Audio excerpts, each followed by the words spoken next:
Hello, fellow gardeners, and welcome to our pilot presentation on Ask a Master Gardener TV. This is our inaugural episode, and hopefully we'll see how this goes, and we'll take it from there. I am Ellen Kohler-Steck, and I will be your moderator for this meeting and participant. And with us is Jackie Merrill, who is coming in remotely. And in the room with myself, I have Cynthia Crossan, Janice Butler, Lynn Berman. And we will try to answer whatever questions you have already submitted, and we'll take it from there. So I have a disclaimer up here, just a kind of the usual Cornell disclaimer, because some of the things that we are going to chat about are coming from our own personal experiences in dealing with fall cleanup. And so this is our own personal opinions, our own personal experiences, and we're really not endorsing anything with that.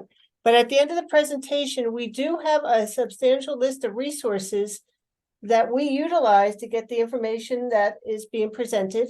And you will be able to look at those in your leisure once this presentation is done. So we have decided to call our inaugural presentation of the MGV TV pilot episode 1, Putting Your Garden to Bed, but It Never Sleeps. So some of the questions you might be asking yourselves is, what is the best way to get your garden ready for winter without endangering the many critters who depend on it during the cold months ahead? What is the best way to protect your garden from deer and other animals, wind, desiccation, freeze-thaw events, and should there be anything we should plant right now? So our topics for today is going to start with a presentation by Janice Butler entitled The Labor-Saving Magic of Not Tidying Up, Fall Garden Strategies for Eco-Minded Gardeners. And then we will follow up with a question and answer session based on the questions that you all submitted at the time of registration. And with this, I will turn this over to Janice to start her presentation. Thank you, Ellen. So we're going to talk about garden cleanup today. I have to say at the outset that if I were giving this talk 20 or even 10 years ago, I would be saying completely different things, because the way gardeners have come to look at themselves now in the quarter of the way into the 20th century, we have to look on ourselves as guardians and nurturers of our ecosystems. It's not just about growing fat tomatoes and beautiful flowers anymore. Our ecosystems are very challenged: habitat loss, pests and diseases, invasive species, improper pesticide use. All of these are challenges, and then along comes climate change, which pushes us toward the tipping point, pushes our plants and animals toward the tipping point. But gardeners own and nurture land. We can help. There's a tremendous amount of land that's in the hands of private landowners, and we can do with that things that can be helpful instead of hurtful. Most of my emphasis today is going to be on putting gardens to bed in a way that saves the tiny critters who live there, particularly insects. We are losing insects globally at a truly alarming rate. If you think climate change is scary, look at some of the statistics on this. We're talking about losses of 10% globally, 10% of insects about every 10 years, which is really, really frightening. So this is what we do. In the fall, we cut back in perennials, we yank out weeds, we prune, remove dead fruit, rake up leaves, and so on. Are these the right things for Mother Nature? So let's take them one at a time, starting with perennials. The old way is to cut them back. The new way is to leave things till spring. Let's go into that in a little more detail. It doesn't look to us like there is much to be gleaned out of those seed heads, but in fact, seeds are buried deep in those dead flowers, seeds that sustain birds all winter long. The birds know they're there. We don't, because we don't pay much attention to anything that's a great deal smaller than us. Those seeds, relatively speaking, are to a bird like a hamburger is to us. They know the seeds are there. In addition, seed head provides shelter for many insects. In the upper, let's see if I can do this. Look at that.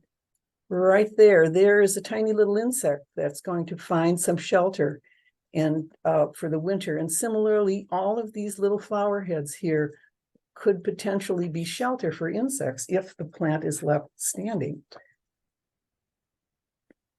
The stems of our perennials are also extremely important habitat for many, many critters.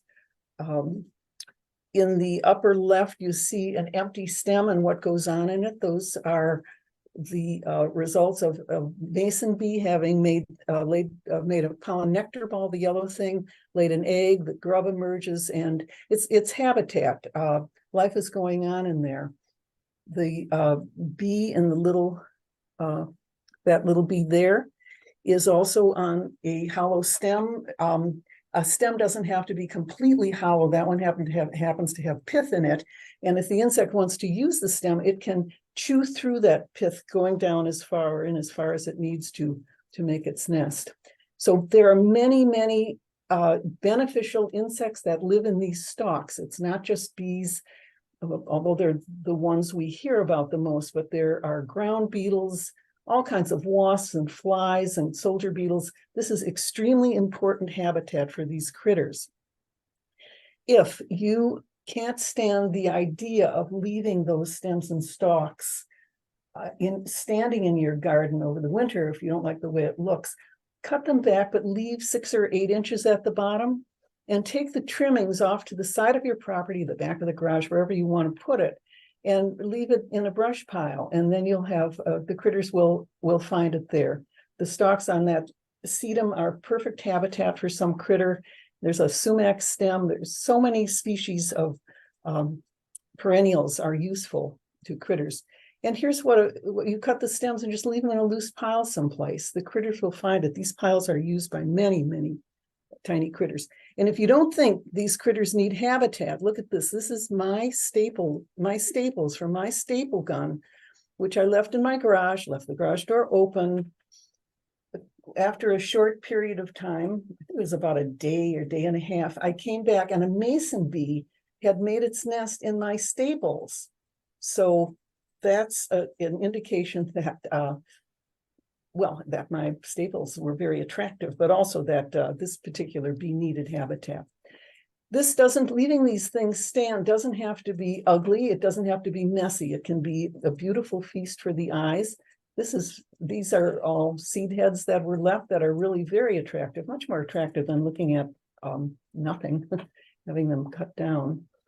And brush piles can also be very attractive. Think of Andy Goldsworthy and his sculptures. This is a brush pile not made of perennial stalks, but of prunings from trees, and it's a wonderful habitat for many, many critters. So the old way was to cut perennials back. The new way is to leave these seed heads standing for bird food and insect habitat. Leave the stalks standing, or at least leave several inches for winter habitat. And if you must cut, make a loose brush pile someplace, loose, not tightly packed. And you can get artistic with it if you want. So let's talk about annuals. The old way was to yank them out. The new way is to leave those annuals there for soil health. The roots of annuals will biodegrade and add nutrients to the soil. If you pull them out, you're not only pulling out the roots, but you're also pulling out a lot of other things, mycorrhizal fungi, which live on the roots and help with the intake of nutrients and water. These are all things that can be left in the soil and that make for healthier soil. There's a lot of research being done on this. It's a relatively new subject, but there's no reason why you can't just cut your annuals back and put the cut part in the compost pile and leave the roots. Not perennial weeds, of course. We're talking about annuals. We also there's new research indicating that we should avoid soil disturbance as much as possible. A lot of reasons for that. One of them, which will be dear to gardeners' hearts, is that invasives love disturbed soil. So things like garlic, mustard, and Japanese stiltgrass, wherever there's a disturbance, their seeds are everywhere all the time. They just don't germinate until conditions are right. So disturbed soil is a right condition for germination of these kinds of seeds. While we're talking about soil, it's a good idea in your gardens to leave some bare ground. there are a lot of critters that nest underground and they need access to their entry holes. There are a lot of wasps and bees and all kinds of other beneficial insects and pollinators that we want to help as much as we can. Also, leaving bare ground will make it easier for kestrels and other predatory birds to hunt. They can find their voles and other rodents a little more easily. So with annuals, the new way is to cut most annuals and annual weeds to the ground. Their stalks are really too weak to be used as habitat, with a few exceptions.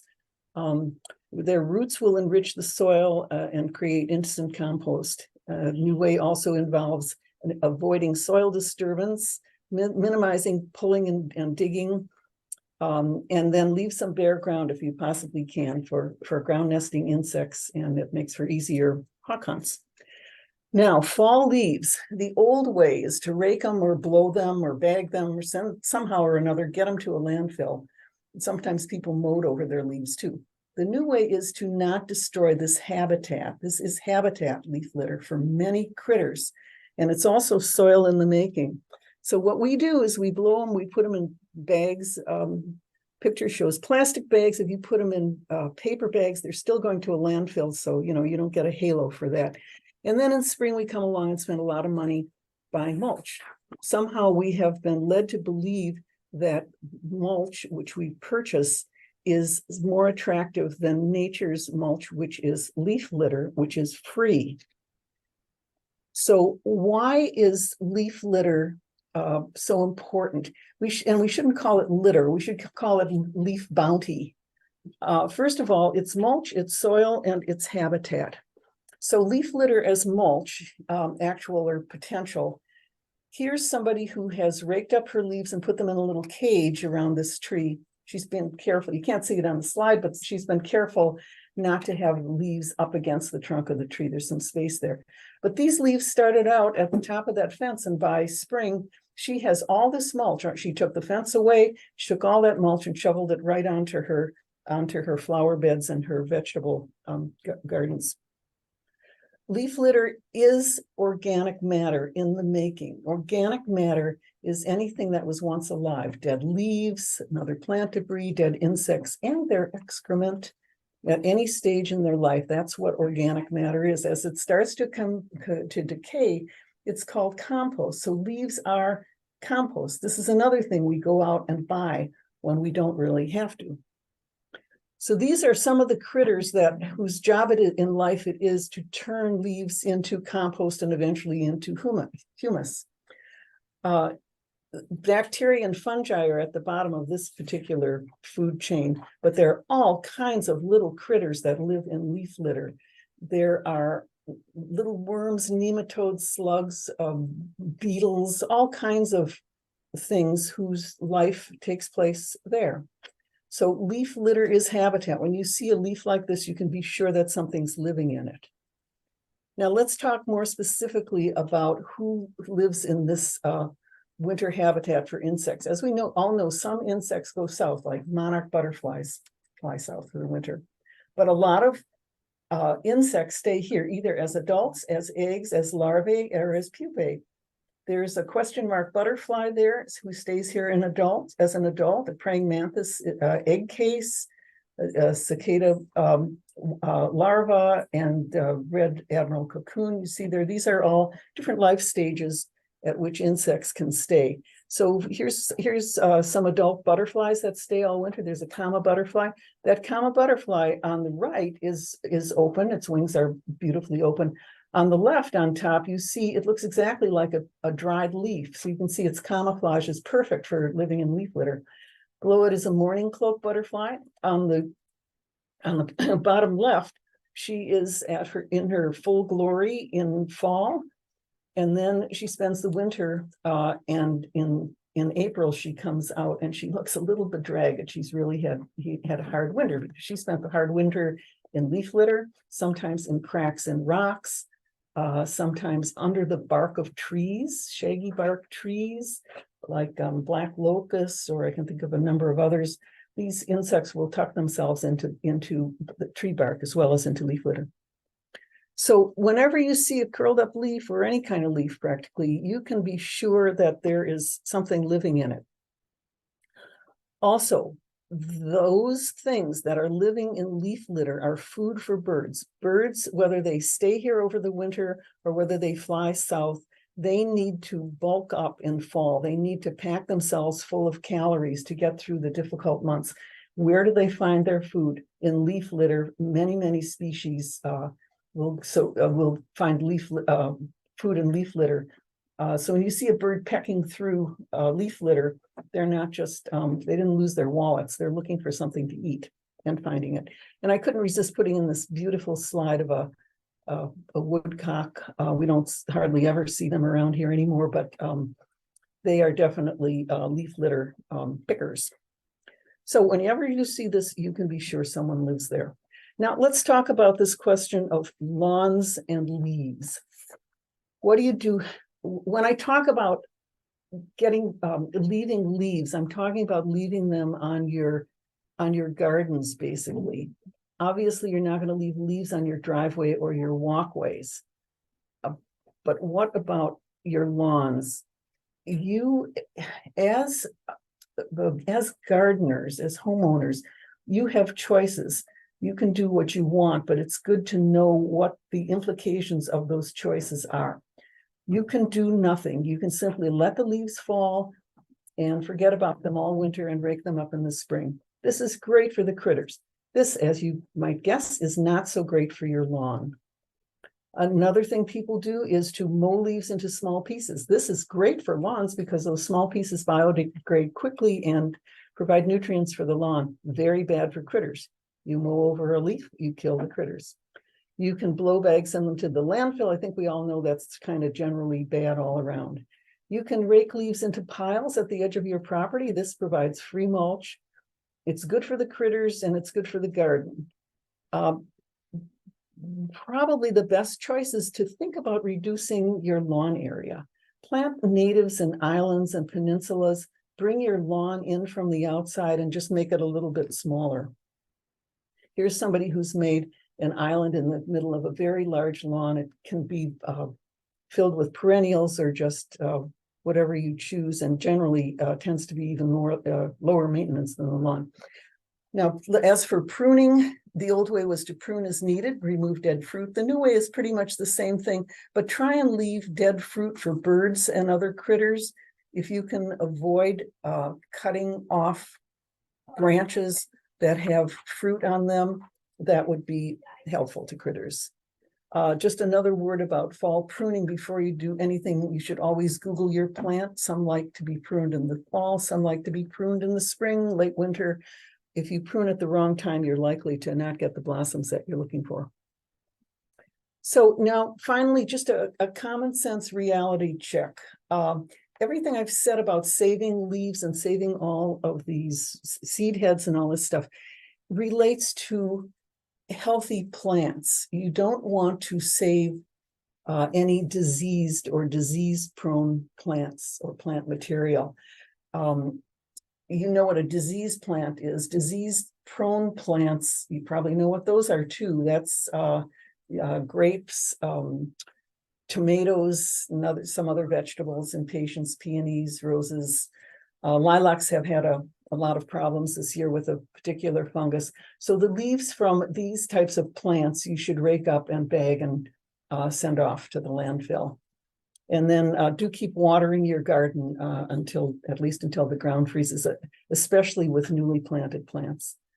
So what do you do next spring? The old way was to clean up early. As soon as the snow melts, you can hardly wait. March comes around and you want to get out there. But it's really better if you can wait as long as you can. Early May would be good, but at least wait until April before doing the cleanup. And by the way, next spring, you're going to have a lot less cleanup to do because a lot of stuff will have biodegraded over the winter. So final thought, don't let the perfect become the enemy of the good. So often we human beings want things to be neat and tidy, and that's great for us. Nature is not neat and tidy. So we should learn to do things a little bit more in Mother Nature's way rather than our way. Thank you. So thank you very much, Janice. We appreciate everything. I am going to see if I can figure out how to get to, I think, presentation mode. I think this is it. Okay, and hopefully that'll work. All right, so now we are going to get into the question and answer session, and I'm just going to bring the monitor down a little bit here. Just give me a second. Technology is not necessarily something we are pros at. We're better working in the garden than it is with the computer. So as we get our panel together here, one of the first questions that came up was, what do I do with the surviving radishes, basil, string beans, tomato plants, pepper plants in my raised bed garden? And the one thing I'd like to bring in here, and I think Janice kind of touched upon it as well, is we have to consider two types of gardens that we might have in our yard. We have our vegetable garden for those who have that kind of garden, but there is also a flower garden or ornamental garden, what have you. So we really have to keep track of that, because what you can do in one does not necessarily mean you can do the same thing in the other. And particularly here, I'm talking the vegetable plants, where you do have to really pay attention to what's disease, what you don't want to keep over in the garden until next year. One of our colleagues did some research on this subject. She's not able to be here, but Cynthia is going to kind of take over or present some of the information that she found during her research. So go ahead, Cynthia. Well, as Janice alluded to, that some vegetable plants are quite vulnerable to disease, and some of those diseases will survive the winter. Some of them won't, but some of them will. So you really want to get them out of your garden.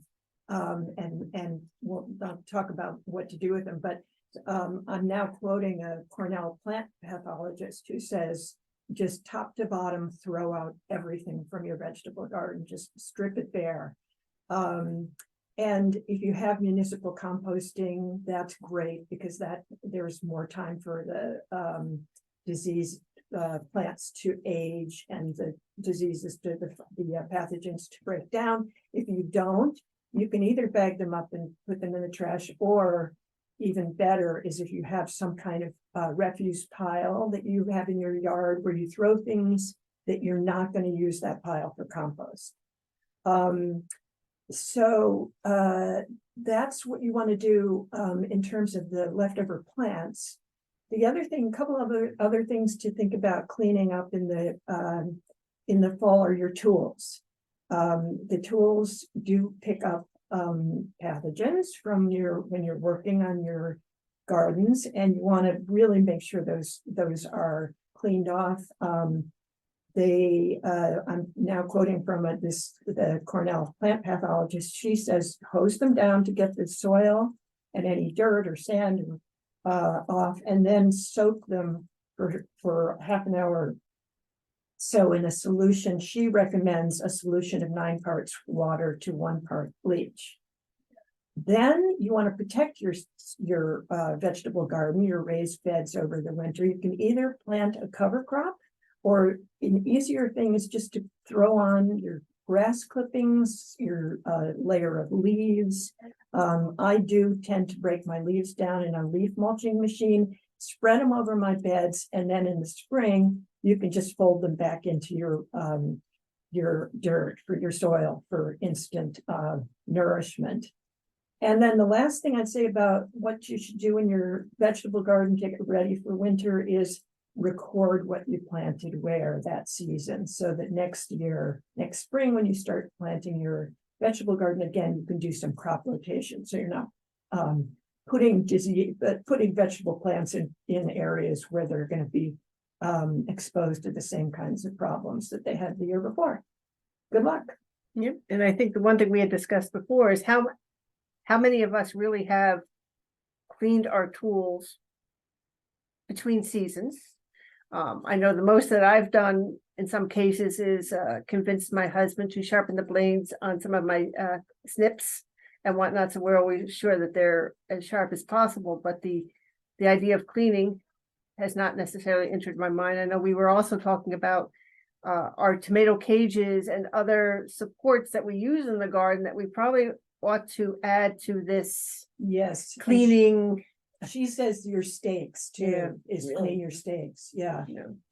Yeah, I have not done it, and now that I've done this research, this will be the first year. that I'll Right, be I cleaning- know, cleaning it'll be everything, interesting, yeah. and I think also the other thing that you mentioned is recording what you planted where, because some of the pathogens, if you will, stay around for more than 1 year. So you kind of have to make sure you get that plant moved around such that that pathogen doesn't continue to expand its realm.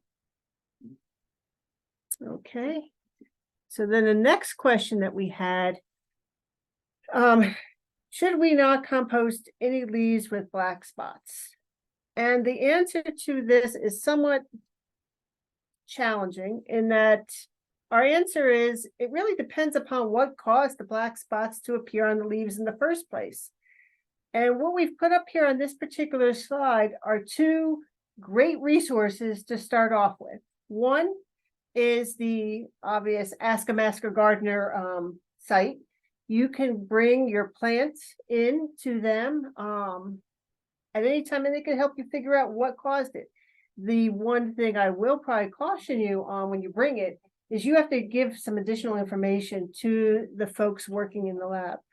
If you know what kind of plant it is, that's great. Where was it planted? Did anything happen in the garden around the same time that you saw these black spots come up with? Are there other plants that are also affected similarly or perhaps differently? Any information you can provide to those working in the diagnostic lab will be greatly appreciated by those who are going to help you figure out what your problem is. Another great site is Cornell.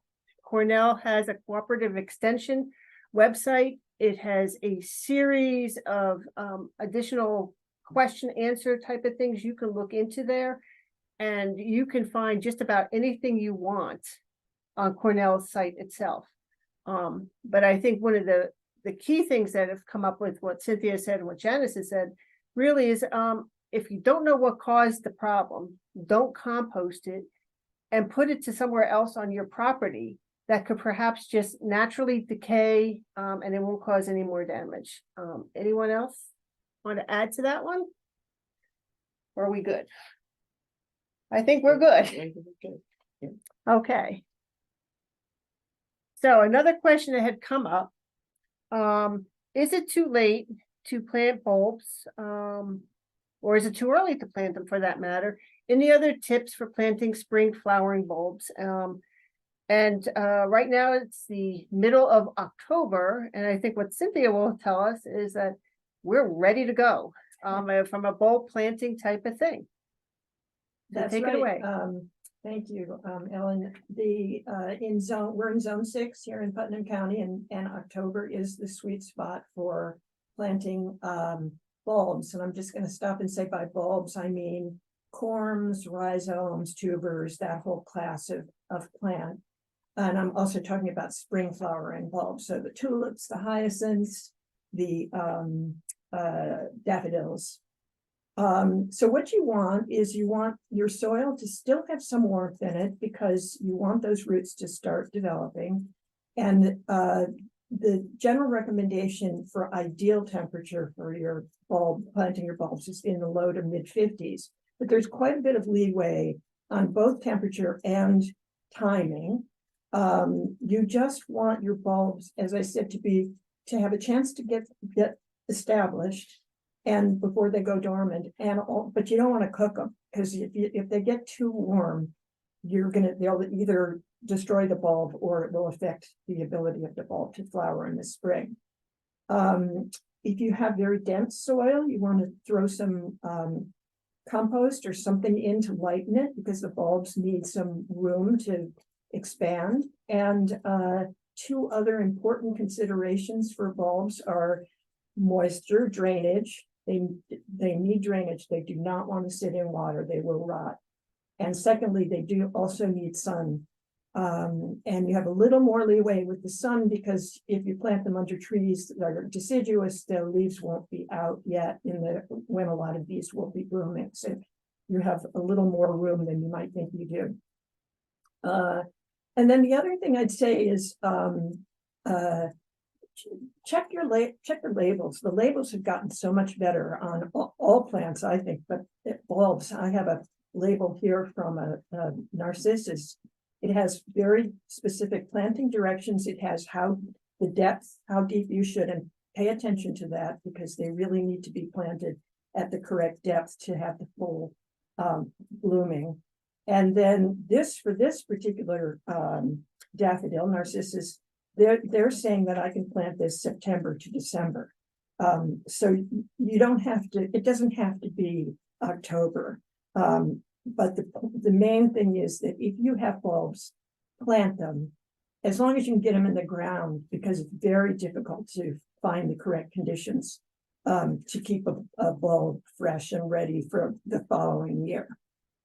And finally, make sure your bulbs, like all of your plants, get enough moisture before the ground freezes. So again, so that promotes their getting their roots started, and you will thank yourself next spring. And I think the other thing that's important about that insert, as I'll call it, that comes with your bulbs, it also tells you whether it likes full sun or not.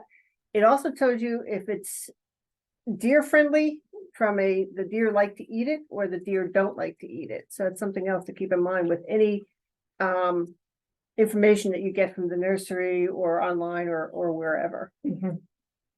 Thanks, Cynthia. Mm-hmm.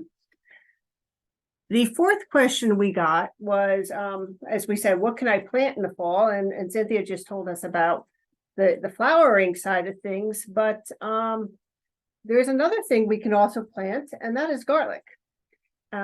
So with that, Lynn will describe her experiences and what to do about planting garlic. Yeah, thanks. Yeah, garlic is one of my favorite foods to cook with, and it's now my favorite bulb to plant.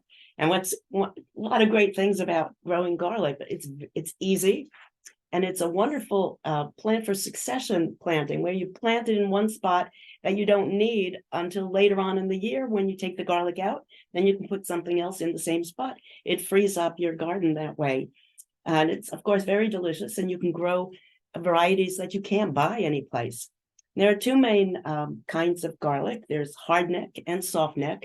I'm not going to talk about softneck because it is not winter hardy, so it doesn't grow here.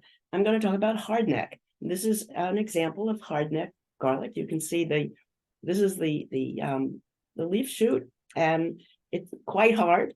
I've taken a clove out, and basically the same way you would separate cloves for cooking, you remove the cloves, and then you plant them very much the same way you would plant bulbs that Cynthia just described. Another really nice thing about growing your garlic is that in the early spring, you get the scape, which is the flower stalk. We don't want the garlic to produce flowers and seeds. We want to capture that energy and put it into producing the bulb. So you cut the scapes off, and then you can eat them. You can stir fry them, make them into pestos, use them any way that you would want to use garlic. So it's really a 2-for-1 that you get with garlic. Now, garlic needs full sun and soft, light soil so that the bulb can develop without anything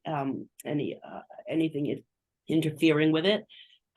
You want a neutral pH and high in organic matter. So you want to put a lot of compost in your bed where you're planting the garlic.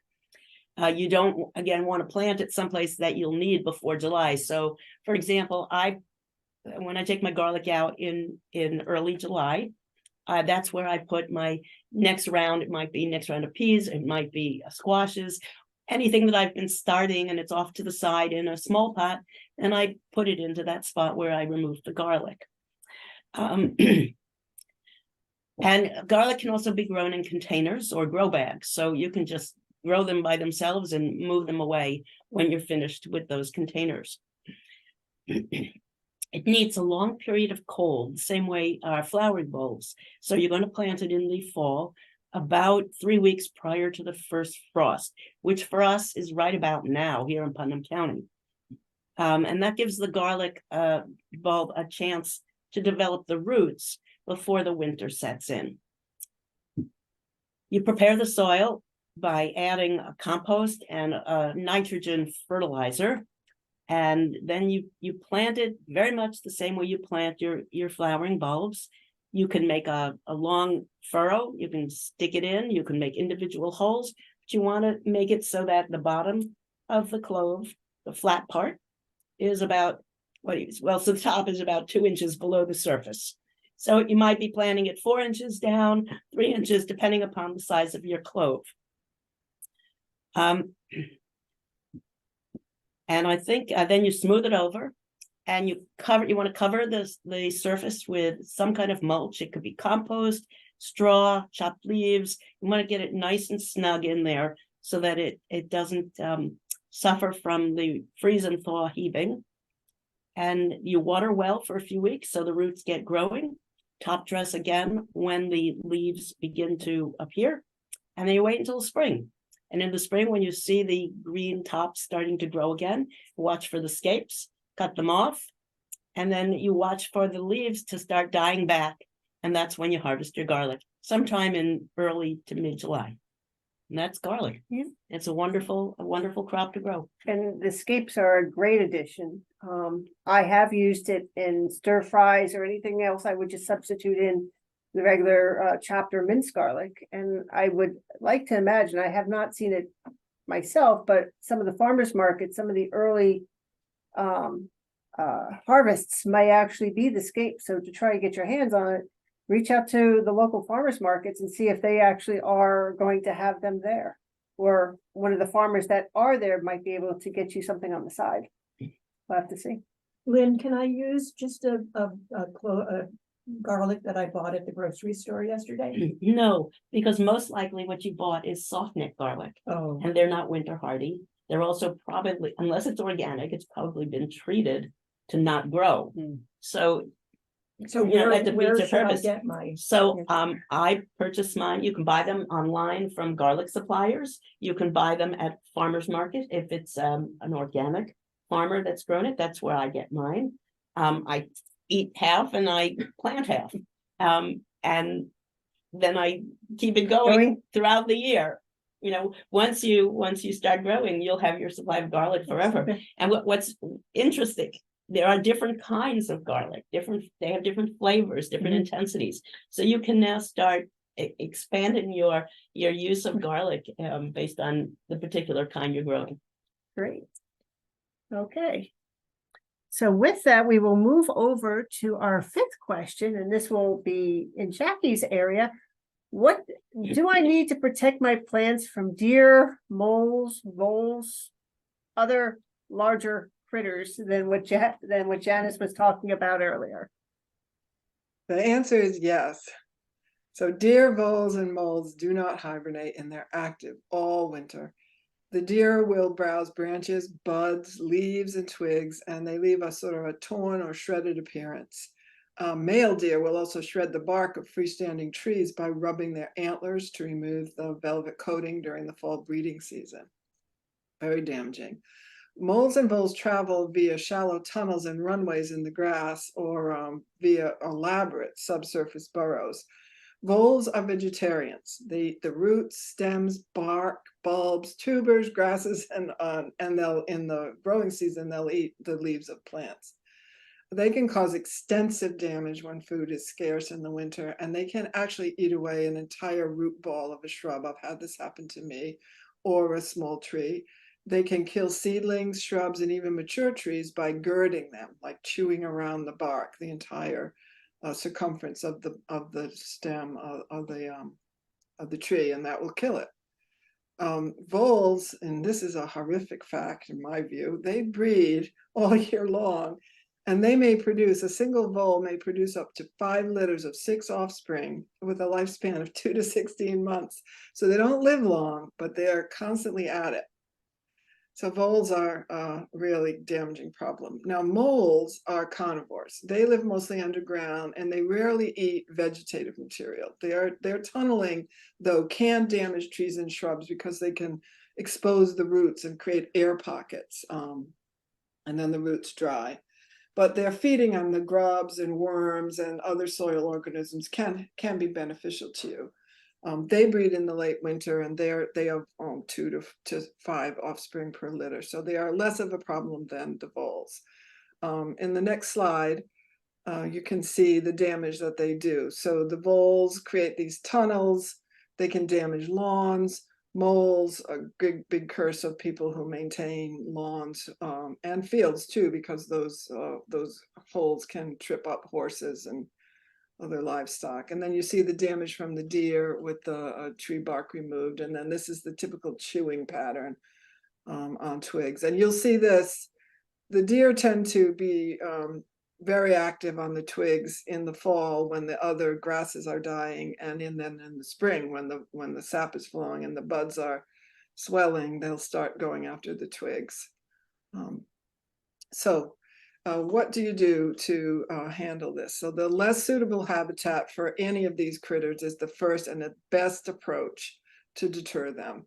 For deer, long-term, and this is a long-term solution for deer, you want to modify habitat by choosing and placing plants that they don't prefer in the areas where you don't want them to come. So there are plants that they won't eat.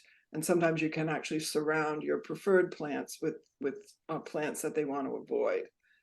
They'll eat anything if they get hungry enough, but they have their first choice plants. However, the single best way to prevent deer damage is exclusion fencing, and that can be permanent or just installed during the fall through spring. Fencing around individual trees and shrubs needs to be at least 4 feet high. That's their general browsing height. Smaller shrubs may need a cage-like fence. For larger areas, the fencing should be at least 8 feet high, so the deer cannot jump into the enclosed area and get at the plants. They won't jump into an area that's a circumference of like 6 to 4 feet, but if you have an area larger than that, they will jump in. Repellents sprayed directly on plants deter the deer through strong odors, like and taste, or both. Repellents that work best contain putrefied eggs, predator urine, slaughterhouse waste, really smelly, and this triggers a deer fear response. But the repellents do need to be applied at least once a month, especially in those shoulder season there, the fall and the spring, when they tend to go after the shrubs. And the repellents, yeah, so they'll never eliminate the deer damage completely, though. Fencing is really the only way to keep them out. Now for voles, you want to decrease the height and density of ground covers and mow your grass short during the last mowing. So don't give them a place to hide. Remove wood piles, debris, and other hiding places from the areas that you want to protect from voles. Around trees, you want to leave a swath of bare soil. They are always alert for predators. You saw the picture that Janice had of the kestrel with a vole. Yay, kestrel. You want to prevent them from gnawing on the bark by removing this area around the trees and shrubs. Remove bird feeders. They will come to the scattered seeds that the birds toss when they're eating. And for moles, eliminating their foods. If you really have a problem with moles, there's not a lot to do in terms of modifying the habitat. They don't like dry ground and they don't like compacted ground. So if you see activity around the roots of a tree, you can try to tamp that down and get them so they don't come back there. But they're harder. You can create exclusion barriers however, for them, as well as for the voles, by placing a 1/4-inch hardware cloth, that's a steel mesh, around the base of the young trees, bury it a little below ground level, and you can also do this kind of fencing on the base of your garden beds and your garden fencing. For voles and moles, repellents that use either chemical or organic irritants like capsicum, or some people say that castor oil is a repellent. A little controversial whether that actually works. But they're not the first choice for winter control of these varmints, because you need to apply them in the spring before the feeding habit is established to get them to work. And they also need to be reapplied, just like the repellents for deer, they need to be reapplied to prevent tolerance. Now, trapping can be effective for moles because, as I pointed out before, they have a lower reproductive rate, so there'll be fewer of them. But you have to be very skilled at that. And for voles, it's not an efficient method. Trapping is really difficult for voles because there's so many of them. If you have a very precious plant and you know a vole is around there, you can use mouse traps. You bait them with apples or oatmeal and hide them under a shingle because they like to crawl under things. And you can trap some voles around your precious new bush. But if you want to try eliminating deer and voles and moles through any of the methods that are sort of beyond the homeowner, which is culling, trapping, baiting, these have consequences. So baiting, you know, you saw the kestrel eating the vole. If that vole had eaten poison bait, that kestrel would then be affected. So we want to consult a professional for that kind of activity. And that is my piece on eliminating these guys, which I have all three, and they bug me constantly.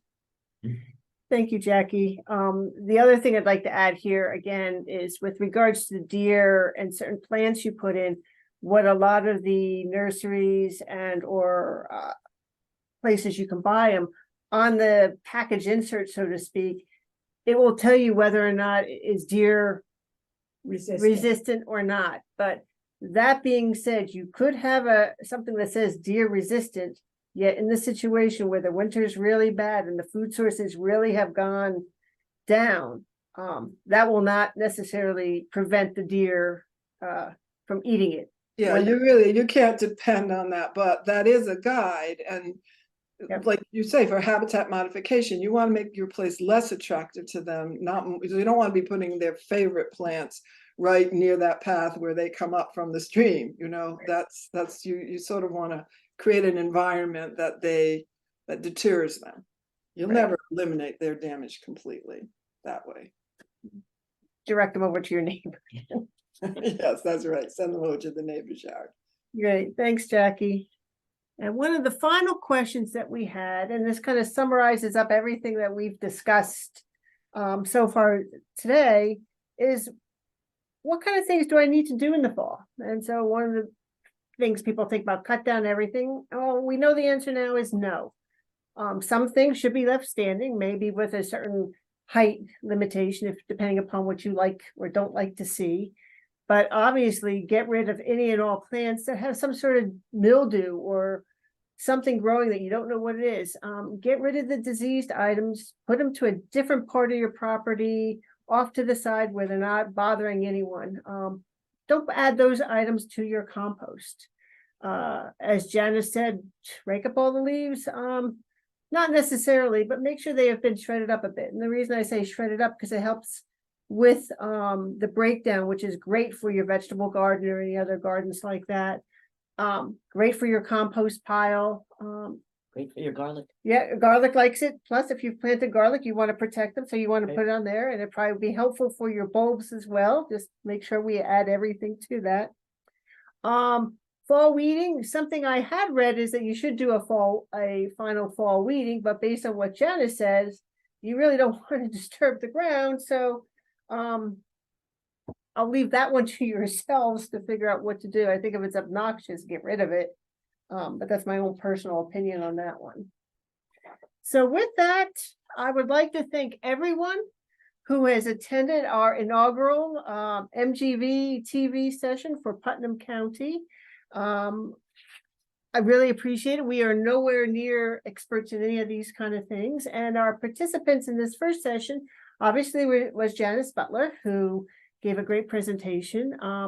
Then along with myself, we had Lynn, Cynthia, and Jackie. Mary was not able to join us, but she helped participate by helping us collect information on all the questions that you all had submitted.